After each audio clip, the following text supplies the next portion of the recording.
Hey guys, it's Kim the Crafty Nomad, and I'm back with another episode of the Crafty Nomad podcast.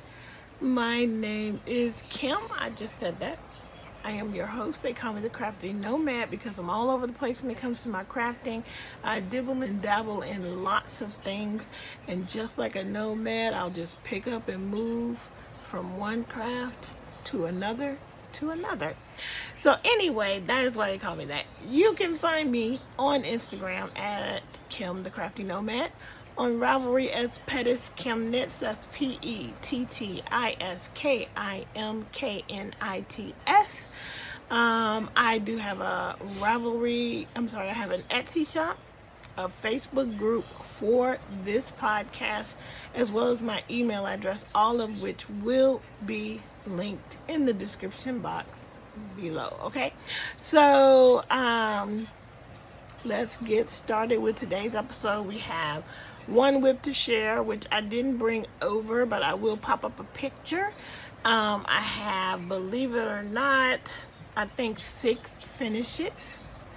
And then I have a couple books I want to share with you. And yeah, I think that's it for today. We already had a haul video yesterday, and so this one hopefully will be shorter. But I did want to say a couple things that I forgot from that haul. I'll start with that. I did get a ball of Serenity Chunky from Premier. I got that at Walmart. Somebody asked me for a gray Kimberly, and this is the gray I used before, so I got another ball of this. I also used this same gray on the first drama, the Social Butterfly, okay?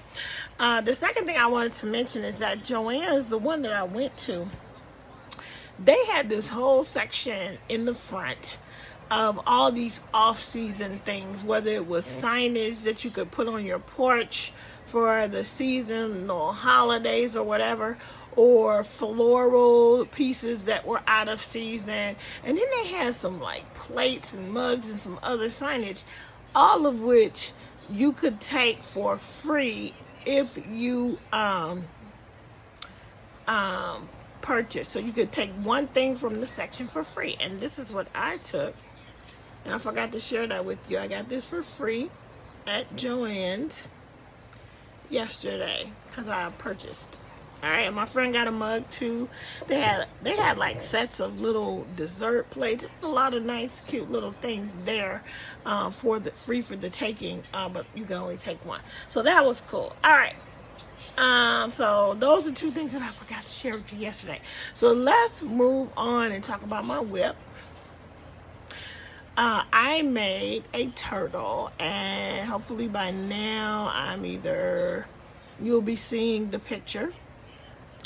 It is from a designer called Rose and Lily Crochet. It's a paid-for pattern on Etsy, but I do believe that there is also a full tutorial on tutorial on what is it, YouTube, and I will link both the paid for pattern and the tutorial down below so you guys can get it. So I started it last night. It's one of those things that works out really quickly. I am using I didn't bring the ball bands. Let's see. Okay, I do have one. I'm using the Sweet. So for the shell, which is the corally color, is Sweet Snuggles Light from Loops and Threads. It's a number 6 bulky, 100% polyester. The colorway that I'm using is called Pink Peach, and let's see, you get 218 yards, as you can tell, and that's what I use for the shell. And then for the whole rest of it, I use the Bernat Blanket yarn in the colorway Almond for all the rest of it.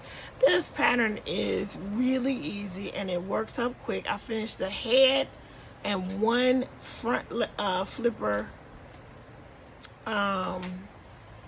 last night, and all the rest of it I finished this morning, and I even have everything attached except for the head, and then I got to finish closing up the belly. it works up super quick. And in the blanket yarn and the baby snuggle, that number 6 bulky, it's going to be a nice size, and I can't wait to share with you guys the actual finish of that. Now every week I seem to have a pattern of the week where, even though I might work on other things, the one pattern just ends up standing out, and you'll see that in a minute. Last week it was drama.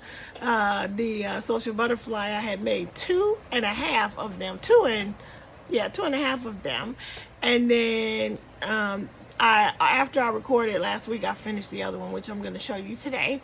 And so this week there's a different one, but I do think that the turtle crochet pattern is going to be the pattern of the week, because I definitely will make at least one more, maybe 2 or 3, one more. Okay, so that's the only whip I'm going to share with you. So let's move on to the finishes. So since we already talked about drama, this one was just about done. I think we had everything maybe made, and we just had to sew it on. But this is drama, and in the blue, and you guys know I made the pink and then I made the gray, and this one came out so cute. Look at the white accents on the eyes.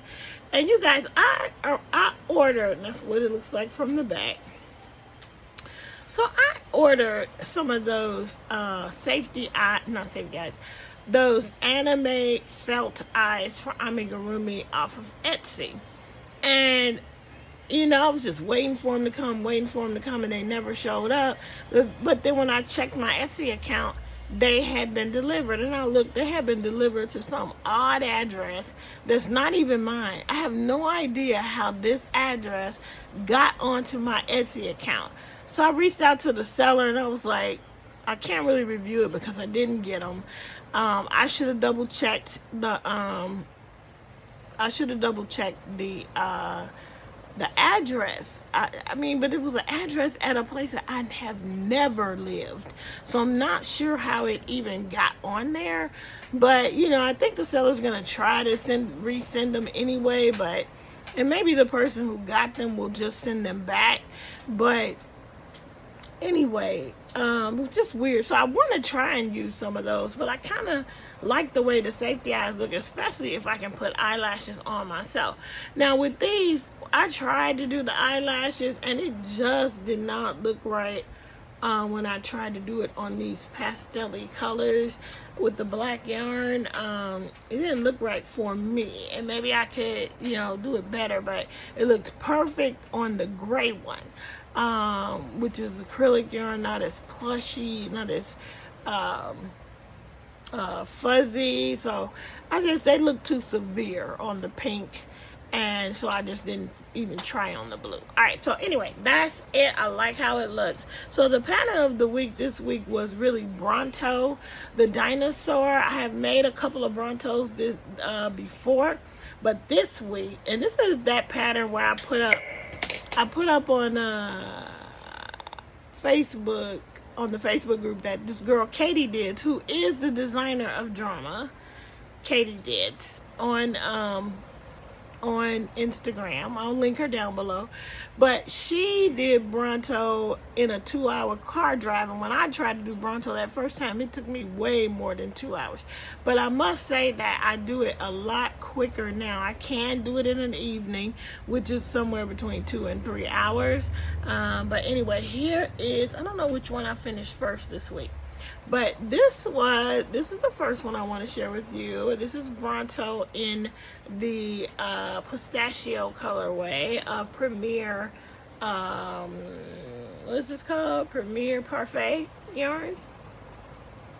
And the lighting's not that great, so yeah, you cannot really see what color it is, but this is like a mint green. So here is Bronto in the leftover blue, which is, for whatever reason, in the Parfait they call this creme de menthe. I have no idea why, because it's blue. So that's this one.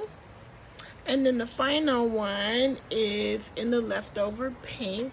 And just like it with drama, pink is definitely smaller than blue. So something about this pink yarn. So there you go. I have 3 of these made, plus I have 2 more, so I will have 5 of these to take to the craft fair. So those are, they do, it's a no-sew pattern, and it does work up fairly quickly. It just didn't work up quickly the first time I made it. All right, so the other thing that I finished, and I didn't bring the book, but you guys know I've been working up those ragdolls from the Ragdoll Book, and I didn't bring it over here, but the next one that is up was the elephant, and there he is. So it's hard to hold them, and because they're kind of floppy, so see, like his head will flop, but it's supposed to be like that. And there is the beautiful elephant.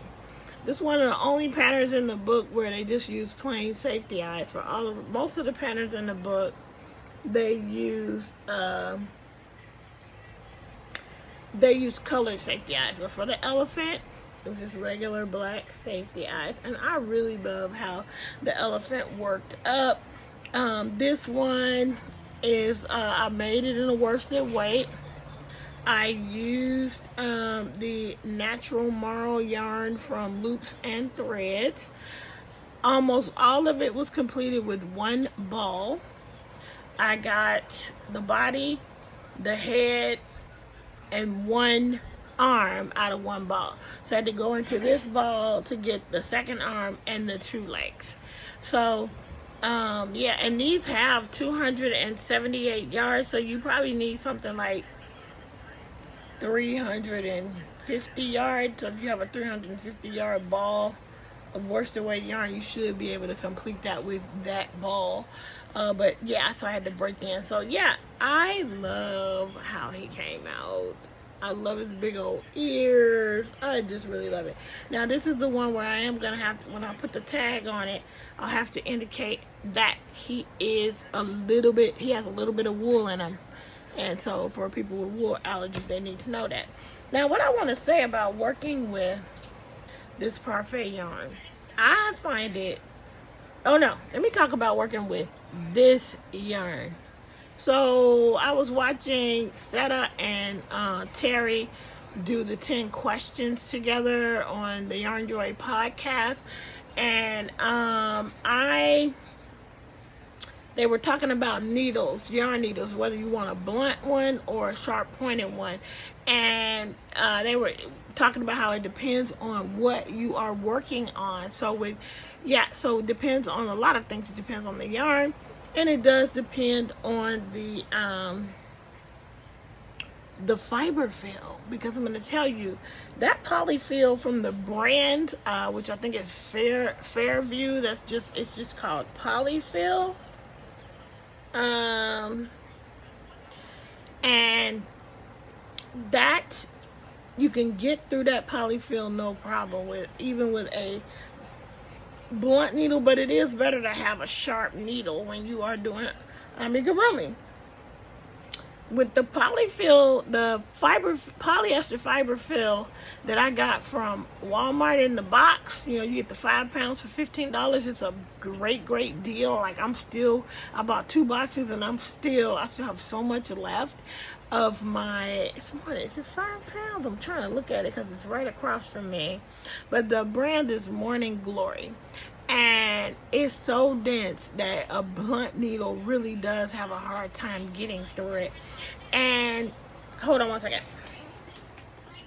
So I really needed a sharp needle for that. But when I was working on the elephant, I'm going to try and show you the structure of this marled yarn.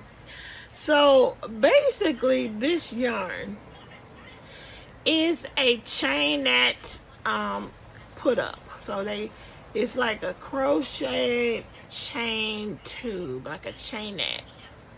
I don't know if you can see the tubiness of it all. Can you see that? I don't know if you can, but if you can see the tubiness of it all. It's like a white tube, and then they took roving of some sort and put it all along the outside of it. So you have fuzzier places and you have it where it's thinned out a little bit. The issue with it is that if you are trying to get through it and you catch this yarn, a blunt needle is actually kind of better, because the pointy needle was trying to go through the tube every time I tried to sew with it. So I finally figured out to get the blunt needle, the blunt tip, and use that.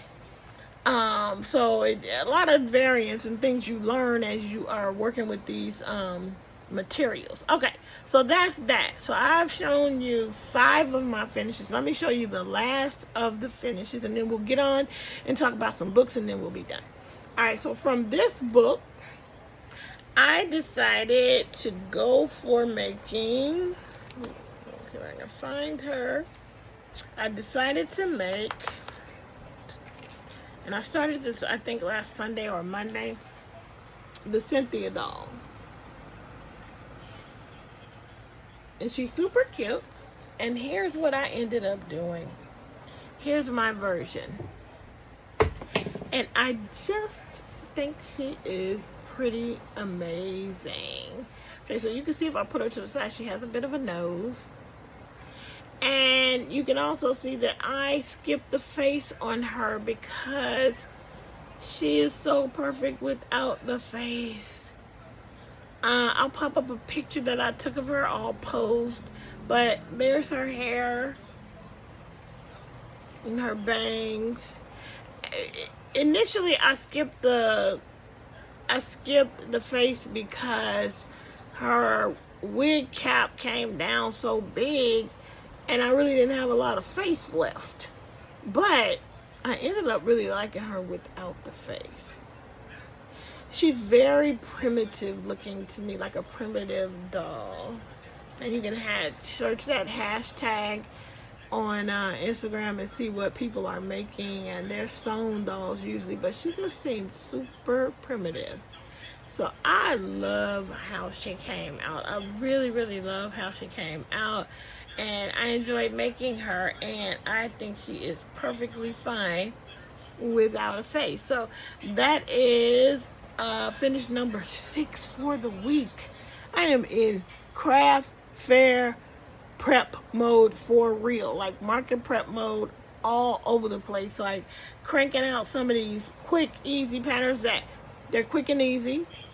I think they will appeal to the crowd, and I enjoy making them. With the bronto, I usually end up doing something wrong, and because he's no-sew, you have to land in the right places to make these legs and the tail come out right. And I just was not landing in the right place, so I just just intuitively figured out where I needed to land. I don't know what I do wrong on the pattern, but every time I have to adjust it to make sure that the legs are not up here. I'm just kidding. I just have to make sure everything lands right. And while you're making it, you can be a little bit unsure, but you just have to persevere, and they usually turn out just fine. I think that this is a very forgiving pattern. You don't have to be exactly right and perfect. But I love how these guys have come out. But I think I'm done making those. And this week, I think the turtle is going to be the pattern of the week. All right, so that is that. Those are all the finishes. I'm going to put these guys, all of these, away into a plastic bag to make sure that they stay safe and are ready for when we get ready to display them for the craft show. All right, and speaking of the craft show, so you guys know I had signed up for one before I found out about the one that I was going to do with Vicky, and I just did not hear back from them. Like, they didn't even acknowledge that they received my email. So I was just like, well, I guess I didn't get in. Well, this weekend, and this was back, but I applied for this back in August, and I would at least, even if they weren't going to, well, somebody did respond eventually. And they said, oh, here's the thing that you need. But I had already found the packet. I had already submitted it. So I don't know if I resubmitted it or not, but I just was like, they didn't say, oh, okay, they just really didn't communicate anything. And so because it's my first time, I didn't know how it was supposed to work. And so I was just like, well, they haven't called me anyway, so I guess I didn't get in. So this weekend, first I get an email with a flyer from that craft fair saying, here you go, a flyer you can use, which I think is top notch. If they give you things that you can use to market, when they give you marketing supplies, that helps, because I can post that on my Instagram feed. I can post it on Facebook. I can, market the whole thing and try to help get people to the craft show. So I got that email, and I was like, they haven't even told me that I'm in, and I'm getting this email so I guess I'm in, but I don't know if I can do it. And then this morning when I woke up, I did have an email with an invoice for the booth fee. So I think I'm in, except I can't do 2. And I'm going to decline this one because it is the week before the other one. And I don't think I can do 2 in a row. I'm too new. I just need to do 1. But what I might do is go to this craft fair just to check it out, just to see what it's like. Because I was watching some videos this week about, a handmade business advice. And one of the things was to walk a show before you participate. Now, the show that I'm going to do, I've never participated in it, but Vicky has. So I feel good about doing that for many, many reasons. Just because I'm going to have her there, and she's done it before. And yeah, so I felt better about doing that one. But this one, they have, the one that they emailed me about, they have a show in the spring too, so I'm gonna maybe hope to do their spring show. I just don't want to offend them by not doing this one, but I just can't do both, so I'll let them know and try to be respectful and all that stuff. So anyway, so somebody else can have that spot, because I don't think I will make it.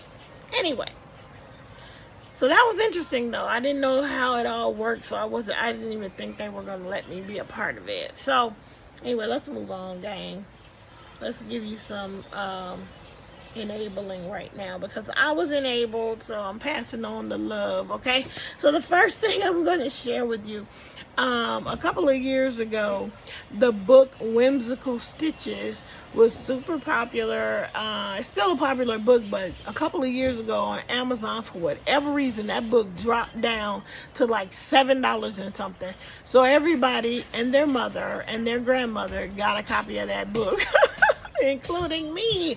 So now the author is Lauren Espy, and she has another one. Now, I saw this from Crochet Mom for Life, and her name is Kelly. I'll link her channel down below. And she showed this book. So this one is called Animal Amigurumi Adventures, Volume 1, 15 crochet patterns to create adorable amigurumi critters. And that is this one right here. Now I'll bring it up so you can see some of the projects that are in there.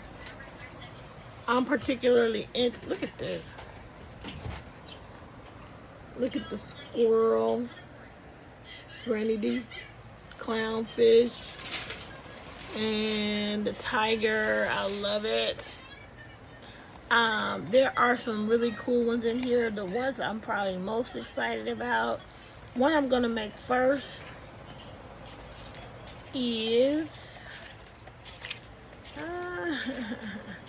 I like everything in here. It is just so many pictures, and so I'm going to make a manta ray. I'm going to make that in blanket yarn, maybe tonight. I am absolutely, okay, I wish I had this book. Well, even though I ended up running out of time and couldn't do it. In September, Stephanie from Stephanie's Yarn Escape. The thing was sloths, and this one is super cute and easy looking. But I'm just going, without showing you the pattern, I just want to give you an idea of what this book is like. You see all of this, all these pictures, just for the sloth. More pictures just for the sloth. What else? Continues, like so many detailed pictures to let you know how to place everything. I mean, it continues. There's like 5 or 6 pages now it was about 5 or 6 pages of pictorial. It's like a pictorial tutorial so you can see where to place things. Now, what I will tell you is the Ragdoll book does not give specific information sometimes. I mean, it does. Okay, it does. But you kind of got to figure out how to attach certain things and make them look good. They tell you where to attach it, but there's no specific advice on how to. You have to kind of figure that out yourself. Another one was another pattern that wasn't, another book that wasn't great at telling you how to do certain things, but this one there's a lot of detail in this. I think I'm gonna enjoy it. I wanted to actually show you one more thing that I'm interested in making, and that's this fella. Now there are a lot of steps. It's like Amigurumi, but look at the results you get. This is the raccoon. I totally want to make that guy. I really want to make that guy. So I think that I'm going to enjoy this book, and it's volume 1. So that leads me to assume there's going to be a volume 2.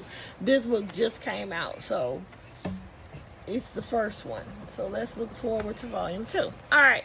So the next book I'm going to show you, I was enabled by Kayla from Llama Mama Kayla. And I just had to get this. Crochet Animals, Blankets, and Blocks by Ira Rott. Would you look at these? You make these different blocks, and then you can make those blocks into blankets. Like, for instance, if you just wanted to do all the same block, same pattern, you do all pandas with a couple of different shades there. Or down here where it's a cat, and they've done, you know, alternated the colors. Black background with a gray cat, or the opposite, a black cat with a gray background. What a cute idea. Or, like Kayla, you can make just the one square and then go around it. Make it the middle of a baby blanket. Terry from the Yarn Joy podcast always does this around the bases thing where she will have a middle square. Now all you gotta do is make sure that your outer numbers match so that you can then start with the around the bases, and each round is an inning because it has a baseball theme, and you do something different. This book here would, I think, work well for something like that if you can make the numbers work. I don't know, I've never used it around the bases, but I just think this is a great book to have in our in my library. I'm all enabling you guys. I'm like, you need to get it in your library. Now the ones I probably won't do because I don't want to have these loops, but I think this is cute, but I don't like that because I think little toes and fingers will get caught up in something like that. And if I make something like this, I'm going to be making it for a baby. So you see that? I love the look of that, but I really don't like those loops. So I really love almost everything, and I love all of it. I just won't make certain ones, but look at that. So Kayla, thank you. But I was enabled by Kayla, so now I'm passing on the love. Okay, I didn't think I had a lot to talk about, and here I am at 30 minutes. Okay, so I've had this book for a long time, and you guys have seen me make things out of here. The Big Book of Little Amigurumi by Paula Remoli, and I think Kayla also enabled me on this one. I saw this book so many different times and haven't bought it, but then I saw Kayla making things out of it, and I get a better idea of the size of things. When I saw her make it, I could see it, so I purchased this book. And now I have purchased this book, which is it's sort of, like, she has several books, okay? She's got several books that you can see on the back of here. But some of them are just a compilation of some of the other things that she already has. So I got this one actually to use for a prize. So this is going to be a part of, excuse me, the Fall Yarny YouTube Hop Prize, which I will be drawing a winner. You have until Tuesday through Tuesday to post a picture on the Facebook group, which is linked down below, of your fall theme project that you made in the last 3 months, because that's how long we all been working on our fall projects. So you may post on my Facebook group and you will be entered, but Tuesday is the last day. I gave 2 weeks from the first day of fall, so that will be Tuesday. I think it's Tuesday or Wednesday. I have to look it up, but it's Tuesday or Wednesday. I think I don't have a calendar. So anyway, it's Tuesday or Wednesday. So go ahead and get your, if you want to be entered to win. This is only part of the prize, but this will be a part of the prize, and it has several of the things that are in some of her other books. Like for sure, this thing here is in this other book that I already have right here. Let's see. There's some other things. I think like the robots in here, the little fox. The little fox is the little unicorn. Like this unicorn is in this big book that I already have. And there was a fox or something in here that's also, but there's things that are not in this book. Like this is not. This tree is not. But this frog is. So yeah, just a couple of different things here in this book that, you know, it's just a few of her things.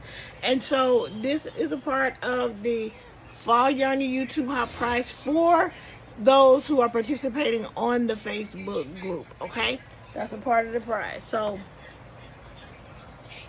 if you want a chance to win, go ahead, or you can go over to Amazon and purchase this book for yourself, or you can try to win it.